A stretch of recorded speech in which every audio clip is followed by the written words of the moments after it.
Okay, I am going to have the pleasure of introducing our next speaker. My name is Virginia Barnes. I'm the Director of Blue Health Initiatives with Blue Cross and Blue Shield of Kansas. And about 4 years ago, with our Pathways to a Healthy Kansas initiative that we do across the state, we look at physical activity, nutrition, and commercial tobacco control, and work with health coalitions across the state to implement evidence-based practices.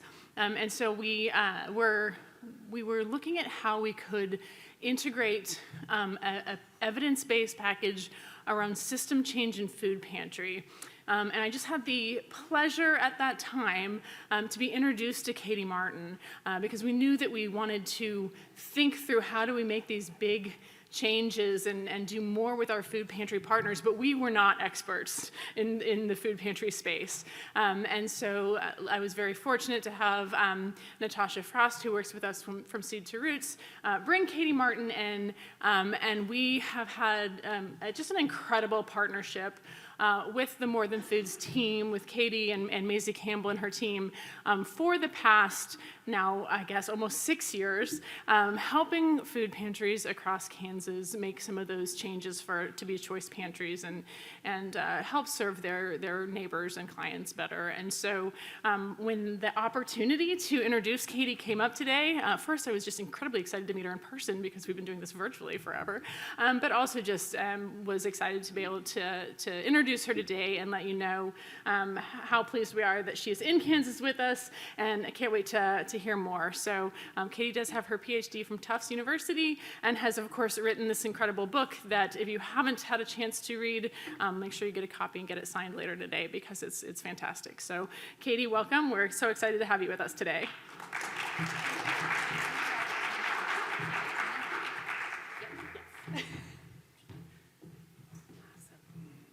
Are you going to hopefully get that mic'd up so I can use the handheld one? That's, yeah. The assignment.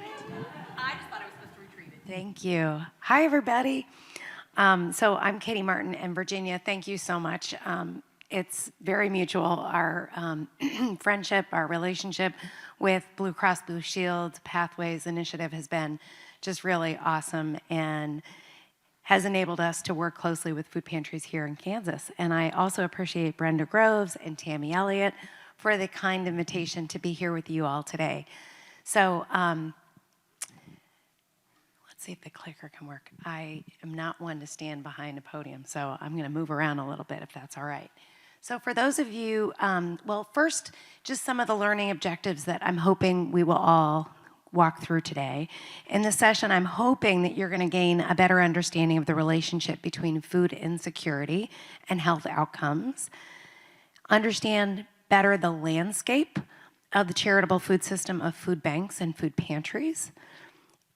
I'm going to introduce and give some examples of innovative practices for providing charitable food and opportunities and examples of community partnerships to increase nutrition security. That's where all of you come in. And I'm not just about theory and big, broad ideas, but I love to take evidence and data and make them translatable and actionable. So we're going to talk about action steps for building strong community partnerships. I would imagine that many of you are unfamiliar with me and my work. I live in Connecticut, and my firm, More Than Food Consulting, I launched it just over 3 years ago, and it's based on my firm belief that it takes more than food to end hunger. And my team and I have an awesome team. Virginia mentioned Maisie Campbell. I'm also joined by Mallory McGalliard, Jessica Sanderson, and Megan Zook. And together we advance organizational and systems change, primarily within the charitable food system, but with many other partners to help ensure that people are not only experiencing nutrition security, but also economic security so that they can thrive. So that's our big goal. And I would encourage you, if you can, check out our website, ittakesmorethanfood.org. We've got a lot of great information. We have a free newsletter that we provide every month. We have free bi-monthly webinars that we have on various topics. You can follow us on social, etc. So just to kick us off, and we're going to be here till about 2 o'clock. Do not worry, I'm not going to be talking at you for that amount of time. We're going to do some discussion groups, we're going to do some breakout groups, and rather than doing Q&A at the end, I would love it if you have a question, if you have a thought, if you have a suggestion or a really good example, just raise your hand, stand up, let's talk. So this is meant to be really engaging. So just for some background, and let me ask also, how many of you currently do work with food pantries or food banks? Yay. How many of you have considered or have thought about working or partnering with food banks or food pantries? Awesome. How many of you don't even quite know what I'm talking about when I say charitable food and food banks and food pantries? Be honest. Anybody? Okay. So I became concerned and focused on the preventable problem of hunger early in my career. I went to Indiana University undergrad. I studied political science. And I thought, well, as a good poli-sci major, I should probably see about doing an internship with my congressman or senator. So I reached out to my congressman from Dayton, Ohio. I'm a Midwesterner too. And I was fortunate enough to get an internship during college. And I thought maybe I wanted to go do Peace Corps work or doing something international. And Tony Hall was a lifelong champion for anti-hunger work domestically and globally. And he really honed my interest specifically on the issue of hunger. And every day on my way to the Capitol, I would pass by many unhoused folks, and I realized, you know what, I don't have to go to a developing country to do this work. It's right here in our community. It is in every county in the United States of America. And unfortunately, we know the issue is really, it's severe right now. It's kind of the perfect storm of, with the government shutdown, there are many folks who very soon may not be able to get SNAP and WIC benefits. And starting in the month of November, unless the government restarts. There are many folks who are already experiencing high food prices, going to the grocery store like all of us are experiencing. So when I talk about food security, that's when everyone has access to be able to afford and have access to healthy, nutritious food so that they can live up to their full potential. Millions of Americans, many people here in Kansas, are not food secure. And let's talk about what that looks like. So early in my career, when I finished college, I had an opportunity to intern with the Food Bank for New York City. And this was back in the summer of 1994 in Manhattan, New York, a little dissimilar from Manhattan, Kansas, bringing it full circle. And it was my job to monitor the food pantries and meal programs that were getting food from the food bank to make sure they weren't selling the food, that they were abiding by food safety regulations. This is well before cell phones, right? So I actually carried a portable camera with me. And I took this photo that summer. It was this beautiful day in Lower Manhattan, bright blue sky. And when I got off the subway, this is what I saw.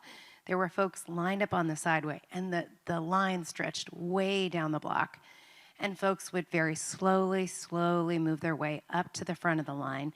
And the pantry was actually in the basement of the apartment building. So there was like a hatch door that opened up from the sidewalk, and you'd go down.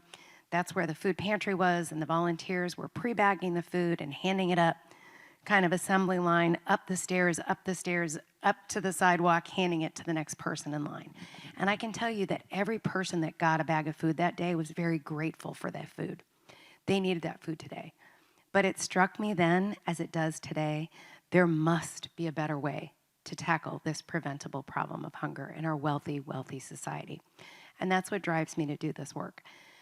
And a lot of my rationale for writing my book was that I would see a really innovative, awesome food pantry doing just really incredible work. And then 2 miles later, two weeks later or 2 miles down the road, I would witness another food pantry, and it looked pretty much just like this. And what I realize is often you don't know what you don't know, and many people who volunteer or work at a food pantry may never have visited another food pantry. Or We can get stuck in the feeling of, well, this is how we've always done it, and why are we doing it this way? Because we've always done it this way. It is my firm belief that we're doing very good work in charitable food, and we can do better. And especially right now during these critically challenging, uncertain times, we need to reinvent and reimagine how we do this work. We need solutions that look more like the future than they do how we've been doing it years and years ago. And I think one of the things that really holds us back from doing this work is the scarcity mentality. And Shannon, I'm looking at you, and I just want to let you know how impressed, like how awesome your keynote this morning was, and how much you inspire me, and how just grateful I am for you for sharing your story. So just putting that out there. So the scarcity mentality is, when you're just focused on not having enough. And it's very easy to think about the scarcity mentality for folks who are unhoused, who are living in poverty, who are struggling with food insecurity, because you just don't have enough. And you're focused on the here and now, right today, trying to keep the lights on by the end of the week, trying to pay rent by the end of the month. You're not planning for the future. You're not thinking of a month, 2 months, 3 months ahead. You're trying to just get through today. And it's easy to think about that for folks that we're serving, but I would encourage you all to think about, how do you see the scarcity mentality in your organizations and in your communities? And how often do you hear, we don't have enough, fill in the blank? And it is very common in the nonprofit sector. The groups that I work with are constantly saying, we don't have enough space, staff, food, funding, et cetera. And when we're focused on scarcity and not having enough, we get into that blinders on, this is how we've always done it. We have to keep our head down and just do it the same way because the need is so great. And it hinders us from collaborating and cooperating and coordinating services with one another. And I see way too much competition within the nonprofit sector.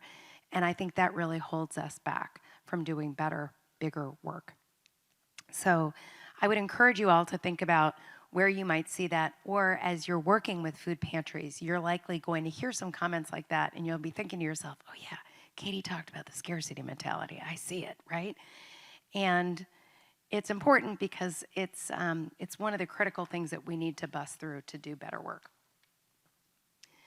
When we move from scarcity, we get into abundance and thinking that there's enough to go around. And I always like to start with my why I do this work. So I became concerned and focused on the issue of hunger early in my career.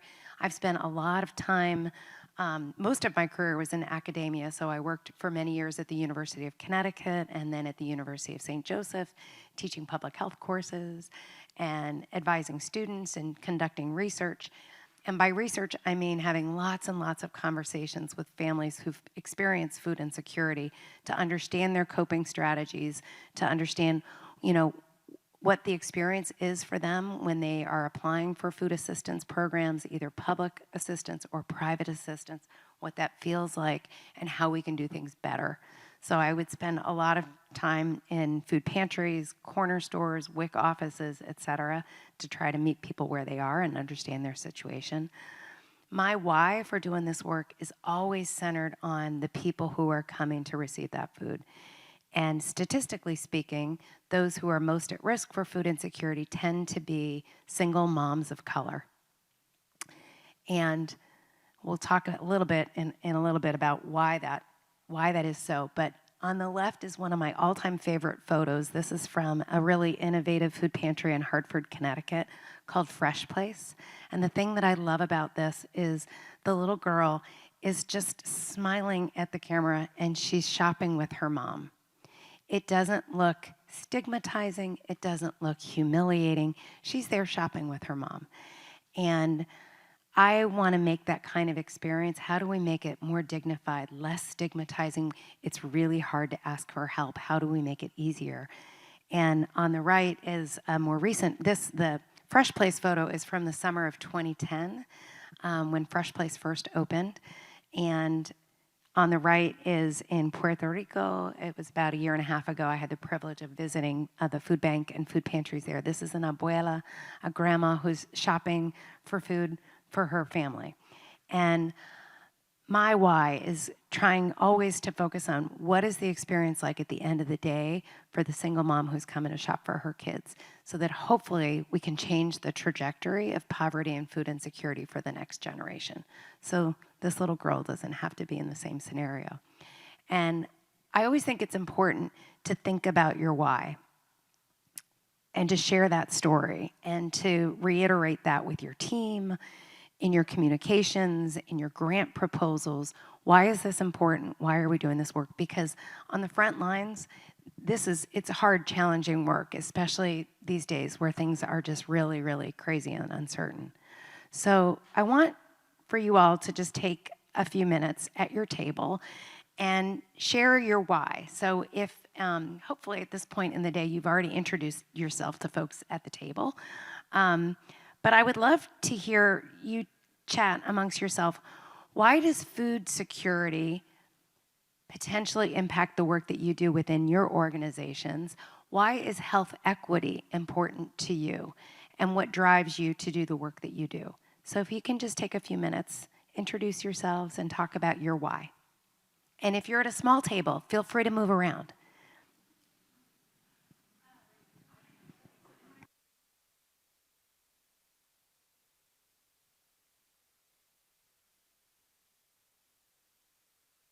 Check 1 2 1 2. Would anyone like to share back, either for yourself or someone at your table, your why and how that shows up in your work? Who wants to share a little bit about their why?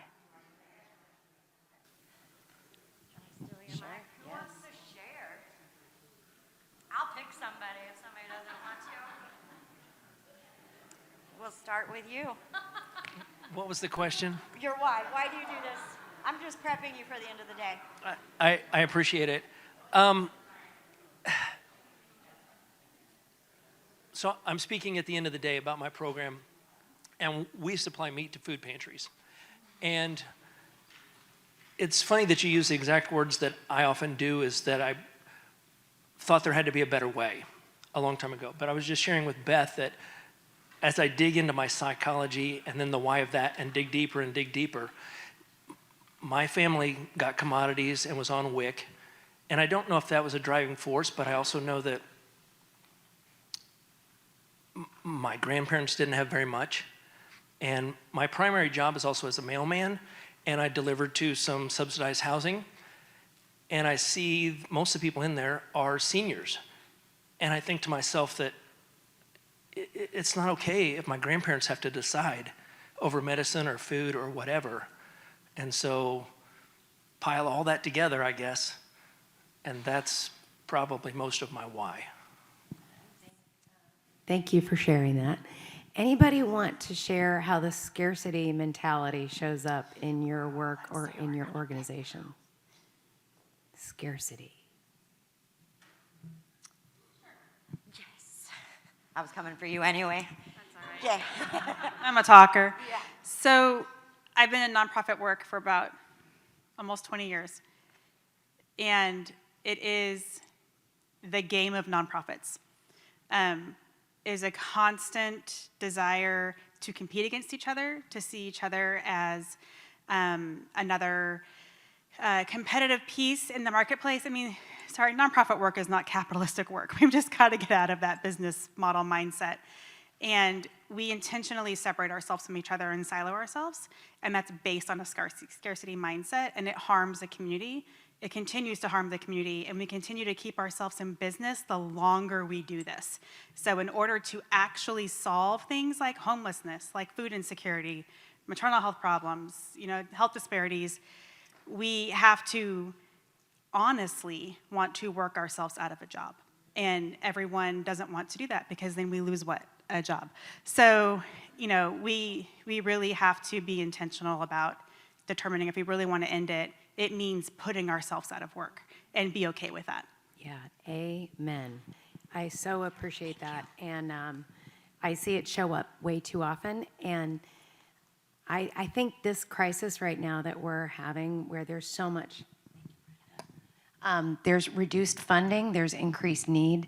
Our neighbors are relying on us to do better. And we need to get smarter and coordinate services more. I'm going to touch upon that a lot. So thank you for sharing, everybody. And just to ground us in some of the basics here and the connection between food insecurity and health outcomes. I was thinking about this slide, and I was remembering when I first got involved in a lot of this anti-hunger type of work.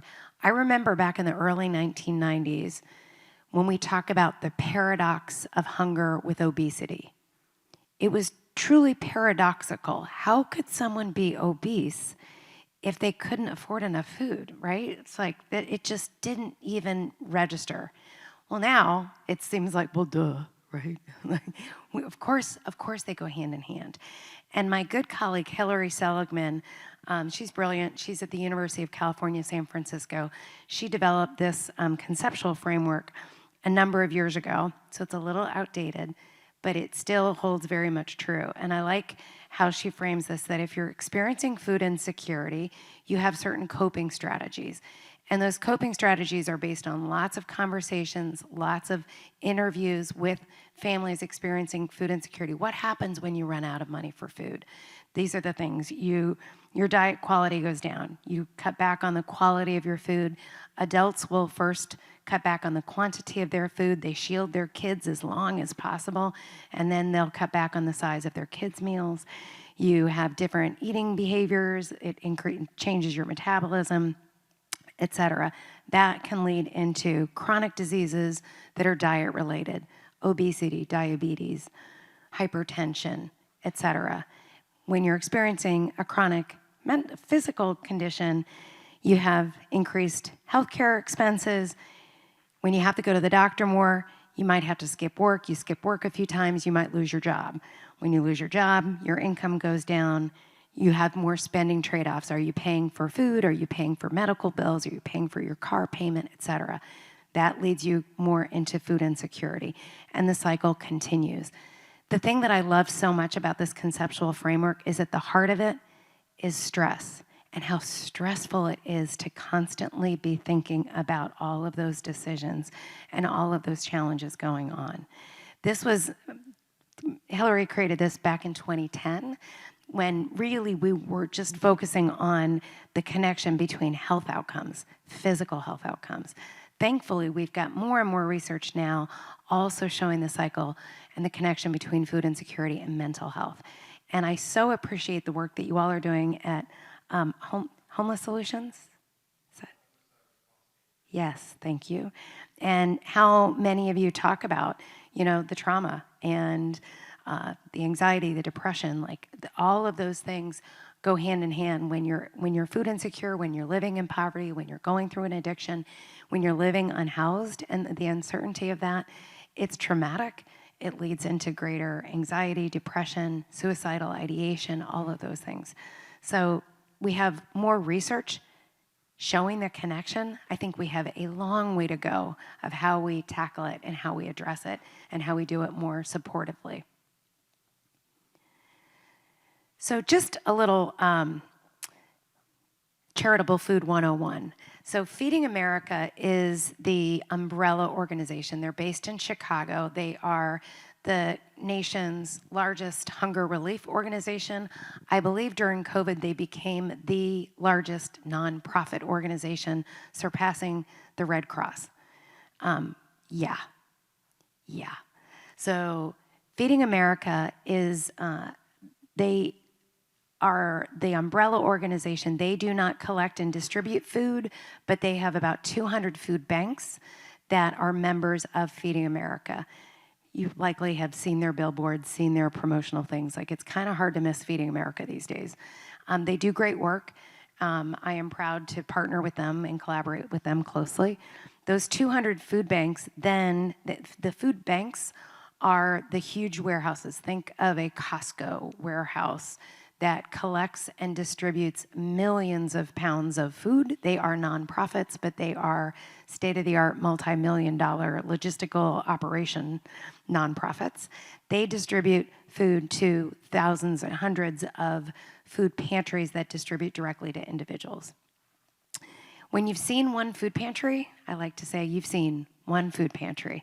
And I'm always a big fan of visiting other food pantries. If you're new to this work, go visit a few, because when you've seen one, maybe it's like the rock star, most awesome thing you've ever seen.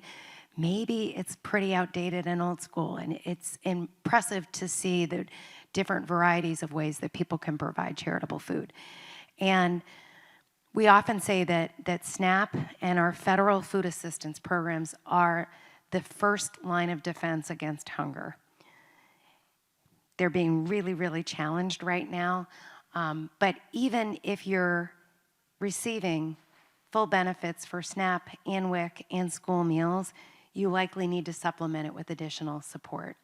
And many people who are just over the eligibility criteria for many of those federal food assistance programs are in need of additional food. And so the charitable food serves all different, along that whole spectrum. How many of you are familiar with the ALICE population, or the acronym ALICE? Yay. So it was coined by United Way, and I love it. It's Asset Limited Income Constrained Employed. It's basically the working poor. And I love the acronym because it's ALICE. It's our neighbor. It's many, many people that you know and you see in our daily lives. They're the folks that are working the 2 or 3 jobs, trying to make ends meet. Likely, she's not eligible for federal food assistance, but still having a difficult time getting enough food for her family. So the ALICE population is another way to really think of who we're serving and how we're doing this work.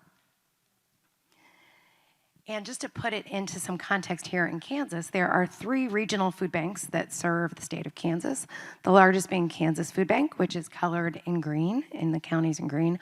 Harvesters Food Bank, I had the privilege of spending time with them yesterday in Kansas City, and they had their agency conference for all of their partner agencies. It was really wonderful.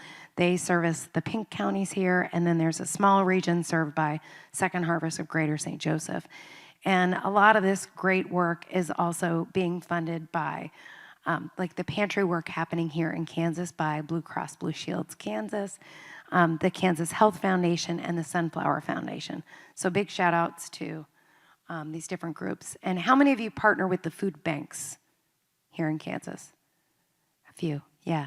So it's always beneficial too when you're working with a food pantry. Ask which food bank they're a member of and get to know that food bank, because the food bank has the much broader impact. So the work that you're doing with an individual food pantry, think about the scalability, how you might reach additional pantries and more folks if you partner with the food bank too. So the way we define a problem defines our solution to that problem. When we define hunger as a lack of food, the solution is pretty obvious, right? There isn't enough food. We should collect and distribute more food. We've been doing a really great job of food banking, collecting and distributing billions of pounds of food for decades. And we haven't solved the problem. And so often when we talk about food insecurity, the gut reaction is, well, we just need to move. We got to get more food. We got to move more food. But what if, on the other hand, we redefine the problem of hunger as not just about a lack of food? Because trust me, in the United States of America, we have an abundance of food. In fact, we waste about 40% of the food that is sourced and grown in the US. We have enough food. If we think about food insecurity as rooted in underemployment, structural racism, why is it that Black and brown single moms tend to be the most at risk for food insecurity? A lot of that is rooted in structural racism, systemic inequities, the pay gaps, lots of underlying root causes, lack of access, time poverty, other issues. If we reframe it as this much more complex problem, well, then our solutions also must be more complex. And we got to get rooted in thinking of more collaboration, getting out of that competitive mindset, that scarcity mindset, collaboration, listening more to neighbor voices, really hearing from folks who are the experts in food insecurity. What would make it easier for you to get enough food? Really leaning on the neighbor voice. Really focusing on healthy, nutritious food. I'm going to talk about that in a bit.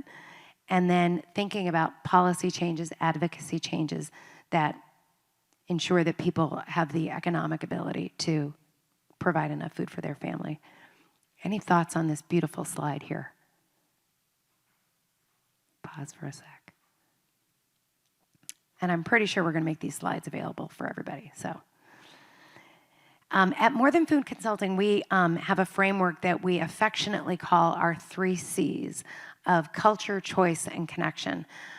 Really focusing primarily at the food pantry level, but also the food bank level, of ensuring that the food is provided with a very welcoming culture, that we're focusing on healthy choice, and also making connections to other community resources. And all of this work takes partnerships and collaborations, and that's where all of you can come in. My hope is that by highlighting a lot of these better practices, you can help reinforce this type of work. So when you're working with the food pantry, when you're partnering with them, when you're visiting a food pantry, you have some of these ideas in your mind, and you can ask some questions. Have you ever thought about this? Have you considered this? Here's some thoughts. Here's some examples and ideas to use these better practices. And I think hopefully this will give you some insights into the bigger work that we do at More Than Food. We provide a lot of training and technical assistance to help folks move along the framework. So the first is a welcoming culture. And this is less about what is happening, it's how it feels when you walk into a food pantry. What does it look like? What does it smell like? How does it feel when you go in? And unfortunately, the traditional food pantry model is still very frequently a long line of people waiting to get food, often outside in all the elements. And I don't know about you, but I don't like to wait for just about anything. And yet somehow it's pretty normal and acceptable to have folks waiting to get food. So we spend a lot of time talking about the culture and how we can improve that culture. And I so appreciate, Shannon, when you talked about just being seen and being heard, and how just letting folks know that you matter. Yes, they're coming for food, but often that's just really the basics. It's how you help them feel seen is so critical. And we think about this in terms of customer service and hospitality. When you think about going to a conference here, we're all wearing name tags. When you go to your favorite restaurant, when you go to a hotel, staff have name tags. So if you have a question, if you have a concern, you know who to address it to. Little simple things like that can make a big difference. We've talked a bit about trauma, and there's more and more data and research talking about the impact of trauma.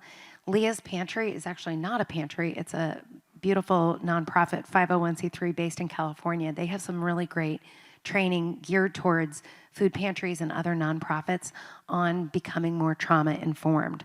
Because if you're waiting in line and you're worried about the food running out, and the person in front of you skips the line and goes, it helps to explain why it can become really tense, why people can get really upset over a bag of bread. And you think, why is she getting so upset about a bag of bread?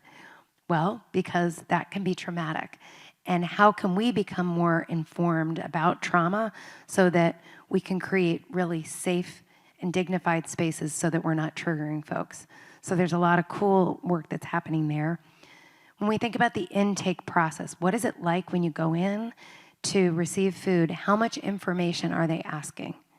Why are they asking the information? How are they using the information? Do we have to prove how poor we are in order to get free food? How can we keep the barrier as low as possible? There's some really cool innovation Feeding America is providing to their member food banks that are making available to food pantries. A cool free software program called Service Insights on Meal Connect, where pantries, through the software, you can enroll folks and then they get a barcode and they can opt out of giving any information. You can get a barcode, so you could use your library card, you could use some other barcode, so that the next time you come into the pantry, all you have to do is scan your card. They don't have to ask you that information over and over again. And when more and more pantries are enrolled in this kind of software, then you go and you scan your barcode and they know, like, great, we see that you were here last week. That's great, welcome back. It's much more dignified when we think of just about that whole experience of having to retell your story over and over and over and over again. Service insights on Meal Connect. And Feeding America loves their acronyms, so everything is an acronym. It's SIMC, S-I-M-C. There are other software packages, but this one is being offered out for free through Feeding America. So I also encourage thinking about the wait time and the space. So very frequently, folks are having to wait a long time, kind of like that photo from 1994. During COVID, because of public health precautions, folks had to wait longer, and we had to have folks outside and doing drive-through distributions. It's time to come back inside. So strength-based language, so often in the nonprofit sector and in anti-hunger work, we talk about the needs, the problems, the challenges that people have, that our communities have. It's very much problem-based, and we start there.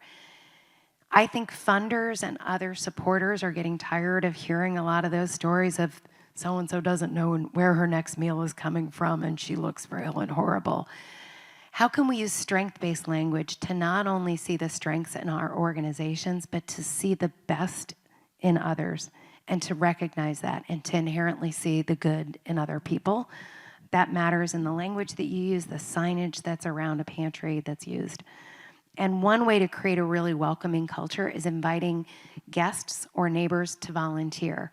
So it can reduce that power dynamic between the givers, the receivers, the haves, the have-nots. It's really wonderful when you go to a food pantry and it's hard to know who needs the food and who's there to pick up food. Some food pantries prohibit that. They don't allow neighbors to receive food. And you'll notice I'm using the term neighbor a lot. I should clarify. Feeding America has been using this term for a little while, and I like it because it normalizes it. I think it helps to destigmatize. So I still use guest and customer sometimes too. And I've been influenced by a cool food pantry in Columbus, Ohio called Community Development for All People. And they talk about radical hospitality. And when you go on their website, they have a video, and it's just organized chaos in the most beautiful way. It's just very welcoming, it's dignified, and they're all about how do we make this better for the customer? The customer comes first and foremost. And unfortunately, too often in food pantries, I see that the main person we're serving is the volunteer, who tends to be older, white, and we're catering more to the volunteer than we are to the neighbors that we're serving. So radical hospitality can flip that around. So every food pantry I've ever been in relies heavily on volunteers, and about half, if not over half, of all food pantries in the United States are run by all volunteers. My hope is that we can start professionalizing food pantries and nonprofits so that we can collaborate more, coordinate services, and get more funding in so that we can pay staff living wages with benefits and not rely solely on volunteers. But there are many opportunities for coordinating services within volunteers. You guys can all help promote this type of work. How can food pantries coordinate their volunteer trainings? Some food pantries don't do any real formal training. Somebody shows up and it's like, great, here, go sort the cans over here, put the cans on the shelf, put them in the bag. There's very limited volunteer training that goes into place. If we want to create a more dignified culture and to be more trauma-informed and neighbor-centered, person-centered, training can be really important. These are the values that we have at this organization. Here's how we show up for one another. How can you coordinate those services? Have a volunteer manual, have a handbook, have folks go through that. You don't have to start from scratch. There are many food pantries that already do this. I love it when there's a network of food pantries that can say, let's work together on a shared training manual. So it doesn't matter if you go to Pantry A, B, or C, you're going to have a similar experience because we've all been through similar training. As you think about some of these better practices, clearly defining the roles and expectations of volunteers is really important. If we say, well, this is how Mary's always done it, Mary gets cranky and she kind of yells at guests, but Mary's been doing this forever and we can't say no to Mary, it's all right. Like, maybe it's time to give Mary a different role within the food pantry. Maybe it's time to invite Mary to do something different. I don't think we hold folks accountable as much because we just feel like we have to hold on to every volunteer. If that volunteer is hindering your ability to provide radical hospitality and treat people with dignity, it's time to shift gears. Recruitment of new volunteers, the constant drumbeat that I hear is we have an aging volunteer base. The average age of our volunteers is 76 years old. It's super common. There are so many other groups of people who would like to be engaged, who want to be involved, who want to give back, who want to feel seen. We just have to invite them and to ask them. And if the pantry is open from 10 to 2 on Tuesday mornings, or 10 to noon on Tuesday mornings, guess of all the people who are not going to be able to volunteer then. So part of it is thinking differently of when your days and hours of operation are. How can you recruit folks that are going to be able to come in the afternoon, in the early evening, in the weekends, right? We got to just get out of this mindset of only having one type of volunteer. Showing appreciation, this is really hard work, so having shared appreciation and gifts, et cetera, can go a long way to coordinate volunteer efforts. Second C is on choice, and this is something I'm super passionate about because the traditional food pantry model is grounded in preparing the same pre-bagged, pre-boxed item of food that everyone gets. And often when I do these kind of talks, I talk about a lot of different things, and I'm passionate about a lot of these things. And I'll ask folks, what stuck out to you most during the presentation? And often it's this one word, dignity. When you said dignity, like that just really hit me. And it matters, folks. And I love just some of these beautiful photos of pantries that are offering choice. Typically, when we think about choice at food pantries, we think of either or, yes, no, black or white. Either you pre-bag food and there's no choice, or you offer choice. From my experience visiting lots and lots of food pantries, I have found it's much more nuanced than that. So I'm going to take a couple minutes and talk through this. You may think, oh boy, we're getting into a lot of details here. It matters a lot. And for those of you who visit food pantries, you can help be the cheerleaders and the champions to help folks move along this continuum. So again, the traditional food pantry model is no choice. And we talked earlier in a session about, when we think about equity, we often think about keeping things equal. We want things to be the same. We want to provide the same items so that it's fair and equal for everybody. But look around the room. Imagine if we all went to the grocery store. Do you think we would all walk out with the same food items in our cart? Of course we wouldn't. We don't want the same things. So equity is about trying to make it more fair and ensuring that folks are able to get the food that they want and they care about. So during COVID, pretty much every food pantry, food bank I know, we had to, for public health precautions, limit choice. And so we did the no choice option. It's time to bring it back.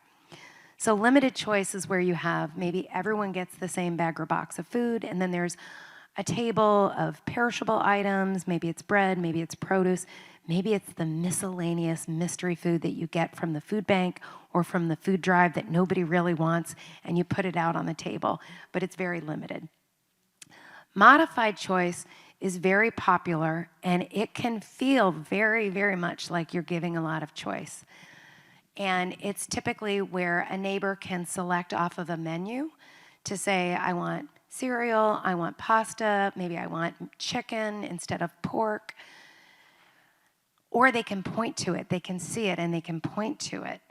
But the kicker here is that the volunteer is typically the one who's going and taking that food off the shelf, or they're going in the other room, they're going behind the wall, and they're preparing the bag of food for the neighbor.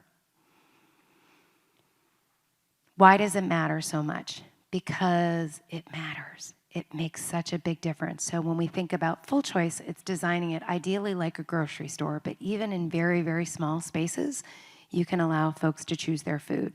There's a lot of innovation with ordering online, of making it seem like a fancy grocery store where you can select exactly the kind of food that you want, order it in advance, and go pick it up like in lockers and other things. The other misconception with Full Choice is that folks can take as much as they want. There are some innovative food pantries that are setting no limits on food, but that's pretty rare. Typically, food pantries, because they have limited supply of food, set limits, but there's ways to do it that are still dignified and strength-based. So we worked with Feeding America and about 30 food banks around the country. We conducted some really cool research, quantitative, qualitative, with food pantries and with neighbors, and we found some really awesome benefits to offering Full Choice. Not surprisingly, guests are more satisfied to choose their food. We're all very much concerned about food waste from an environmental standpoint. It just is not very efficient from a food waste perspective to give folks food that they are not going to use. And there's more satisfaction for pantry volunteers and staff. From my experience, about 100% of the time when people shift to Full Choice, they say, it is just the better way to do it. And I don't know why we didn't do it earlier. So as you visit food pantries, hopefully now you can start to use this lingo. Okay, they're at limited choice. Okay, it looks like they're at modified choice. We have a lot of action planning tools and cool resources, not just academic papers, but really practical steps to help food pantries, and you can support them to move along this continuum because it really, really matters. Speaking of choice and the connection between hunger and health, we know there's plenty of evidence and data showing the strong link. I think it's not just our job, I think it's our responsibility to make sure that we're promoting, sourcing, distributing healthy, nutritious food. So what do we mean by healthy food? The food industry does a great job of keeping us nice and confused by putting all kinds of messages. I love it when I see like salsa that's gluten-free. Like, salsa never really had gluten in it, but now it's gluten-free. Everything these days is high in protein, right? It's got to be high in protein to sell, so it's very confusing.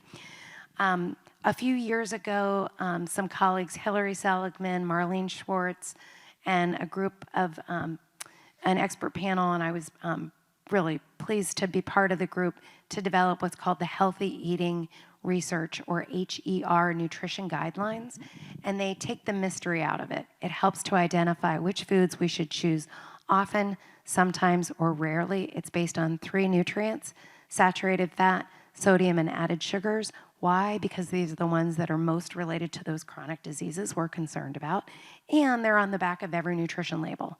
So you can help identify by food category whether it's green, yellow, or red. So the HER nutrition guidelines are really great. And then using behavioral economics, we can think like marketers and create easy nudges or PES changes, like just environmental changes to make it the healthy choice the easier choice. And here's just a cool little shout out for Cross Timbers Food Pantry here in Kansas through our partnership with Blue Cross Blue Shield's Pathways in Kansas. Cross Timbers is a food pantry in Edna, Kansas, and they had not been offering choice. And then they introduced the HER nutrition guidelines to rank their food and to display the food as green, yellow, or red. And you can just see this awesome transformation that they made. It's really just beautiful. So folks can shop with dignity. Food items, what we hear is people say, by ranking the food nutritionally, it takes the onus off of the neighbor to have to determine, my doctor's been telling me I should reduce my sodium intake. You're making it easier for me to help make the healthy choice. So just a little example. We've also partnered closely with Washington State, with the Washington Food Coalition and American Heart Association in Washington State. We did some qualitative and quantitative research with food pantries that either had a nutrition policy or maybe were thinking about a nutrition policy but hadn't implemented one yet. And what we found was that the food pantries with nutrition policies were more intentional and more direct in talking with food donors about sourcing healthier food because it made it easier for them to show their commitment to health and nutrition. They were more likely to share their policy with donors to receive healthier food. And we also found that those with the policy had greater increases in fruits and vegetables. They were more likely to collect feedback from neighbors, to ask neighbors, what are the food items that you prefer? What are the things that you would like to see on the shelf? What are the things that are hard for you to get with your SNAP dollars? What are the things that are harder for you to have access to? And they were more likely to stock customer preferred foods. So nutrition policies can be a great example, and working with the Pathways Initiative, we're working with pantries to develop those policies. At Harvesters yesterday, they were talking about at the food bank level, they're about to implement a nutrition policy at the food bank. So cool stuff. Then the third C is connection to existing community resources. And this is often the greatest opportunity for growth for food pantries, the one that they feel least confident about because it feels like a big stretch. They're used to providing food. They're really good at providing food. This is what we do. The connection, though, is addressing all of those underlying root causes and those hard, difficult trade-off decisions. So when someone's coming in for food, we know that's just the tip of the iceberg. I think homeless prevention work is light years ahead of the anti-hunger movement. When someone is unhoused, I think we just know inherently that they need other wraparound services, that they need a case manager, they need to be connected with other services. Somehow when someone comes to get food, we think they just need food. And I just think we're missing the boat. So this is a great way to think about, again, how do we move along the continuum from having maybe just a table with some information, but it's very passive, there isn't interaction here, to warm referrals, where you have someone who's trained and knowledgeable about existing community resources, and then sharing that detailed information with a neighbor, to providing wraparound services, inviting your organizations to come into a food pantry, to table, to enroll folks in your services, to let folks know about the services that you provide, to help connect folks with additional programs. And then if you want to take it one step further, is offering coaching where we use motivational interviewing skills and social work skills to help engage with folks longer term, to help them achieve the goals that they want in their life. So in terms of offering warm referrals, a few of you I know had talked about some of this type of like the social work skills and the community navigators that several of you are doing amazing work, is meeting people where they are, seeing people just and loving them exactly as they are, hearing from them, what are the challenges that are going on in your life? How can we support you in connecting with other services that already exist in the community? How do we do this more at food pantries? Unfortunately, this is pretty rare at food pantries, and this is, I think, our next horizon, is really putting more of these connections together so that we can build relationships with community agencies to partner with food pantries, and to follow up with folks to say, okay, we provided that referral, was that helpful? Or did you call and you got a roadblock and it was a dead end? How do we provide another referral for you? We have a cool new online training program called Referral Ready, which is geared towards helping food pantries to develop a warm referral program. So we have this available on our website. You can look at our courses to learn more. And in the coaching program, we know we have a lot of evidence and data to show that this works. It started back in Fresh Place, the original black and white photo I shared. We conducted the first rigorous evaluation of a food pantry. We did a randomized control trial where folks would go in and they got to choose their food and shop with dignity, but they also met with John, who's a rock star case manager, to help address their underlying issues, connect them with additional services. and we found really significant results. We've continued to learn and iterate and continue to learn. We're replicating this in other food pantries around the country. One of the things that we've learned is it absolutely works, and it's expensive, and it's time intensive.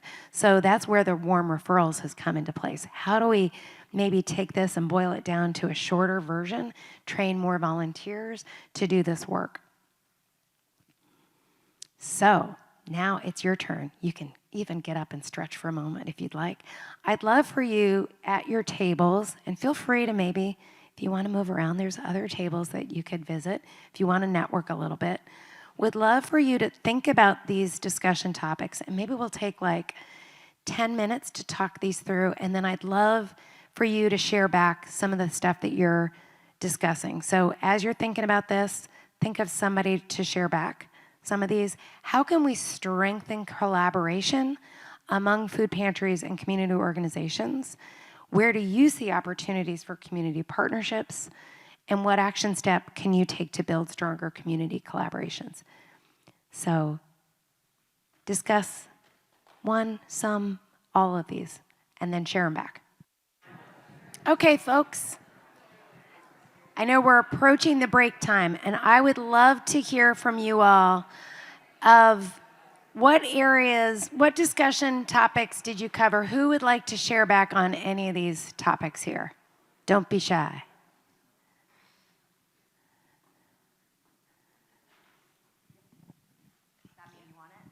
Oh, you do. All right, let's go. I think it all has a purpose. It wasn't even off topic. We were fascinated by the map of the Kansas Food Bank, and living in a lot of those 85 counties that are covered by the one.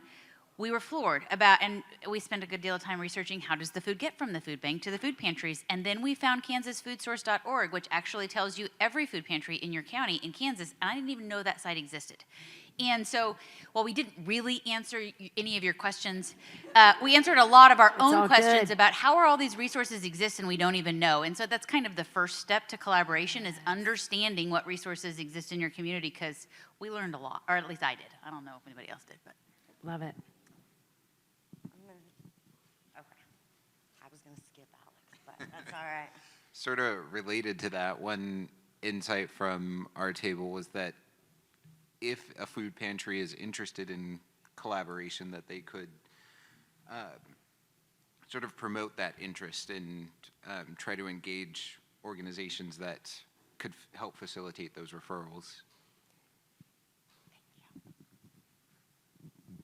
I was going to say one of the things that we talked about in kind of relation to all three of them really was, it occurred to me that yes, I know the local food bank gives out food, but I don't know what their process is.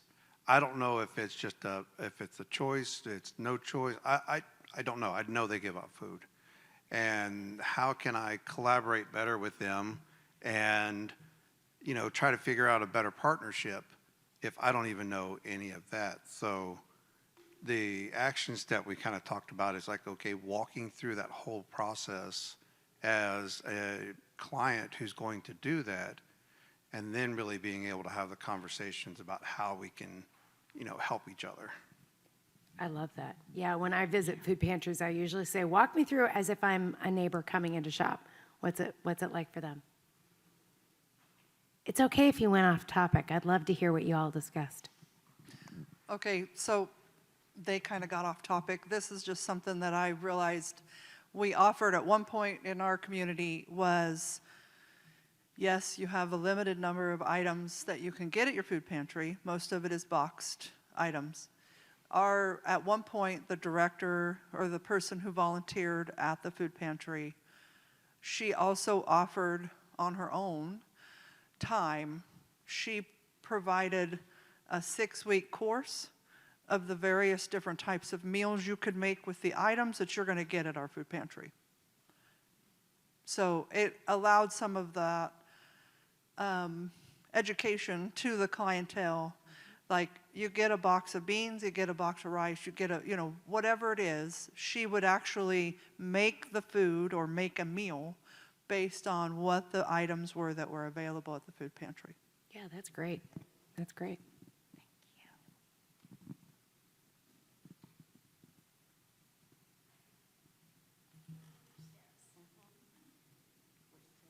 Thank you, Miss Brenda. One of the things that we discussed was the cultural differences in diet. And is that being addressed from the Asian community, the Hispanic community, or are they just getting a box of something that they may not know what to do with? We also discussed the fact that if we have a pantry, if you're going to have, you know, things refrigerated, laid out nicely, that's a very static place. Is it in the right place? You know, is there a bus line? Is it close to the community that really needs it? A lot of these places are pop-ups in churches and those kinds of things. And how do you address the needs that we've talked about in that scenario? And did you guys talk at all about how you could collaborate with folks for making it more culturally sensitive, cultural preferred? Basically just asking, what is it that you want? You know, talking to the people that come in, what should we be providing that we're not? Yeah, I love it. The Food Bank of the Rockies has done some extraordinary work gathering feedback from neighbors, and they've got a whole list of cultural preferred foods based on different groups in their service area. Can I add on to that? So the pantry I serve at, we have a lot of Spanish-speaking clientele, and so the management of the pantry actually built me an intake form, because I don't speak Spanish, that allows me to point to the words in Spanish as I'm reading it in English, and so that way I can still effectively communicate with the folks that are coming in. We've now expanded to where we have Spanish-speaking volunteers with us, but we didn't have that in the beginning, so we pivoted and shifted, and that is something that they did, and it was very well received. A few more, I think. Did he want to say something right here at this table? Did you want to share? Yeah. Here.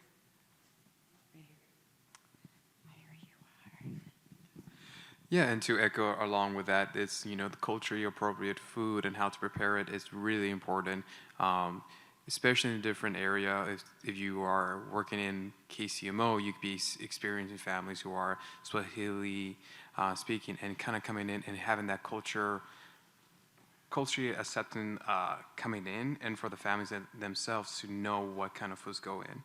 Something else that we mentioned too was the expansion of food banks out into different sort of communities, and that how that looks like is in one of the housing authorities, they're having these food boxes where it's run and staffed by the residents there, and they get to choose what food they can get, which is again getting to the dignity of choice for them, because every sort of resident home, the makeup is different, maybe multifamily, single homes, or older adults, which is important for them to have that choice and freedom to decide what food they want. And again, it's run by residents themselves. That's awesome. Anybody else want to share insights from your table? One more over here.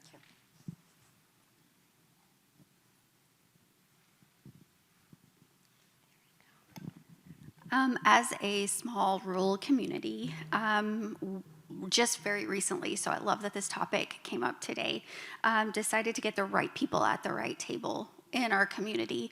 So we've got the hospital, daycares, the schools, grant funders, the senior center, and brought everyone together to say, hey, how can we expand, address hunger, get healthier foods here? Can we work together to order these things? Would that bring costs down? And so it's really exciting that you're here today and doing this, because I get to take this back too.